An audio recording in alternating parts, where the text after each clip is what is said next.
This is Diary of a Compulsive Madness by Waldo Austin, a man who lives in my building. Book 1, Part 1. Week 1. I get scared sometimes. Well, actually all of the time. I get scared to eat, to talk with people, to go places, to breathe. Everything I do is an anxious chore. I never get any sleep. I'm always up, always thinking of my fears. Fears of living, of dying. Doctors say it's some form of severe social anxiety. I've been in and out of hospitals, treatment centers, psychiatrists. I'm too scared, too frightened by myself. I don't really eat. I don't want to. It makes me sick. Either I eat too much or I'm eating too little, but always I'm throwing it up. I've been super thin once. You could see my ribs. I really liked it. It made me feel sexy. I felt attractive for a change. Don't get me wrong. I felt miserable and weak, but I looked good. No one else thought so, though. I sit in this room, this dark room, with only a window covered by blinds. I will on occasion peek through them to see what's going on in the outside world.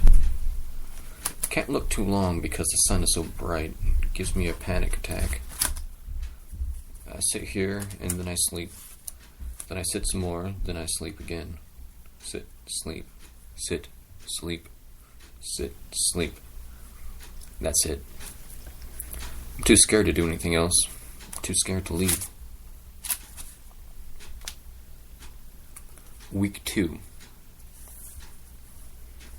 I took a shower today. It took 3 hours. 10 minutes to wash up, and the rest just to stand there. The warm water trickling down my body, and down my back, and down my sides, and splashing onto my feet is so relaxing. I close my eyes. Listen to the thud of the water hitting the shower. Reminds me of rain. Afterwards, I just sat. I was bored, so I hugged myself into the fetal position and rocked. It was comforting. The day before that, I had went to the store, first time in almost 5 days. I hate leaving my room, but I hate going to the store even more.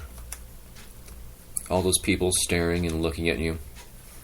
Every time I walk down the aisle and someone comes near, or they just stand next to me in the check line, my heart races. I hate having to talk to people. Cashier says, $15.47, and I quickly hand over the money and grab my bags. Keeping my head down, and I do all I can not to look at them in the eyes. I always know what I'm going to buy, so I already know the amount. Helps me get out quicker. I don't want to see their faces, their smiles, their uniforms. Don't want to hear their voices. Don't want them to see me, to know me. Don't want them to know my name, and I don't want to know theirs. Just give me my groceries and let me be on my way. Remember, always keep your head down, kids. Always.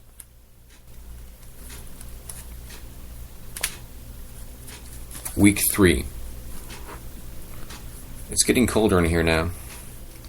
Winter is starting. I always liked winter. More cold equals less people on the streets, less people around in general, which means I get to go outside more. Yeah, out in the cold. Doesn't that sound great? When the sun goes down sooner, that'll be even better. The other day I had an appointment with my therapist. Says I need to get out more, which I think is true. But he also said that I need to eat more as well. Eat things with variety, he says, instead of all that ramen and junk. But he weighs a shit ton, so I'm not quite sold on him and his ideas yet. I tell him I've been writing. He says that's good, to keep it up. Damn, it's so cold in here, my fingers are stiff. It hurts when the chill seeps into my bones. Probably because I'm so skinny. But that just gives me more incentive to cuddle up in the fetal position and sleep. Covered up in my thickest blankets in a cute ball. I feel like such a cute little animal.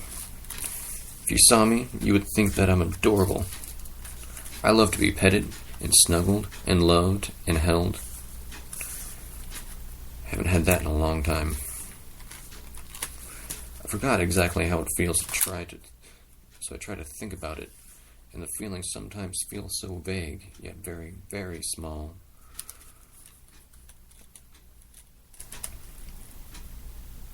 It's strange, really.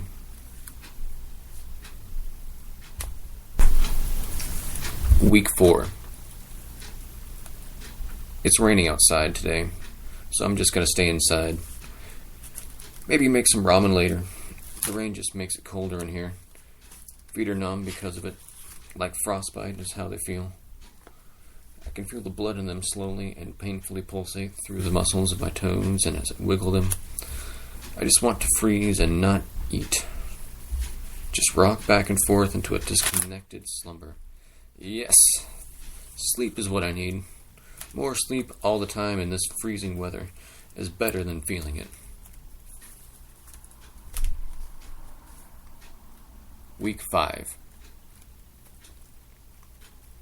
All the sleep mixed with the cold weather and not eating makes me drowsy, and my spine is in such sharp pain. I haven't eaten in 4 days. It's starting to affect my hearing, not just my body. My vision is getting hazy. I'm too exhausted to get up, and even when I do, it just makes me dizzy. You know when you're in a plane and your ears begin to pop, or they just feel kind of weird because of pressure? Your ears feel bloated, in a sense, so you pinch your nose, close your mouth, and push air into your ears, and you can feel them sort of pucker. And then the pressure leaves, and they're fine. Well, when you don't eat for several days, that's how my ears feel, except puckering them up doesn't do anything. It doesn't work. They just continue to stay weird and shit. It makes it hard for me to hear, so I should just give in to the demon and eat. Goddamn ears.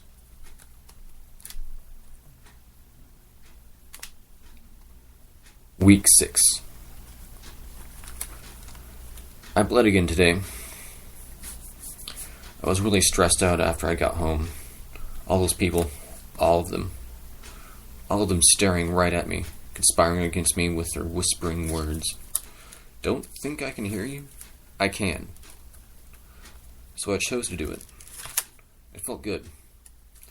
Feeling the sting at first, then watching the blood drip onto the paper, and onto the table, and onto the floor, and onto my clothes, and onto my hands as it ran down my arm.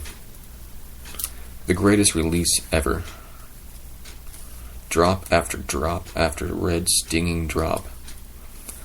I rejoice in my self-conscious, all-present, all-knowing, self-aware, mildly detached emotions of my self-inflicted wounds. Tastes like rusted iron. Nickel-wound abrasive wire. That's how it tastes. I haven't been able to sleep for a couple of nights. Mainly throughout the days I get something, but not anything worthy of being called sleep. My body feels totally at ease right now. Let the insomnia stop and the sleep begin. Week 7. Sleep. All I want to do is sleep. A couple of nights ago I was relaxing. I stayed in slumber for a while. There's a panic in my heart when I think of the outside. I'm not ready to leave. To live amongst the normal. I only leave when I need to, for food, for alcohol, for people who want to know that I'm okay. Besides that, I stay inside in my own cocoon. Want to go back inside of the womb. The wet darkness of subdued sound seems nice.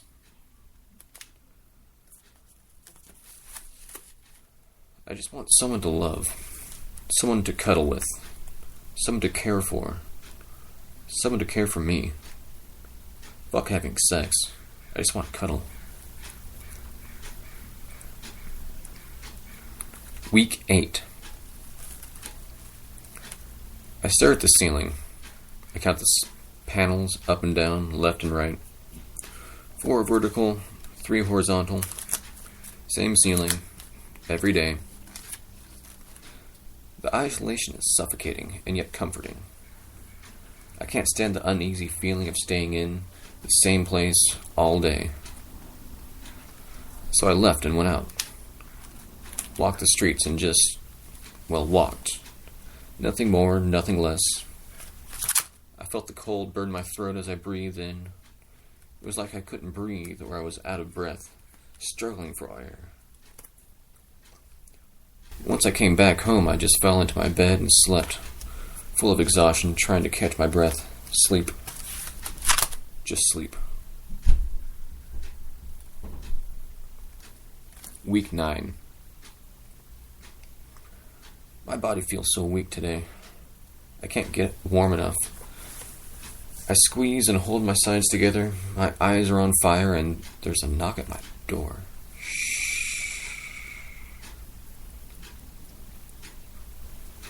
When this happens, I lay down flat on my stomach and try not to make any sounds. Try to remain as quiet as possible. Maybe they can't hear us. Do they know I'm here? It's been a couple of minutes now. I think they're gone. I'm gonna get up and look through the peephole real quick. I don't see anyone. Anything. Just a dimly lit hallway through a lens of dust. What do they want from me? Why won't they leave me alone?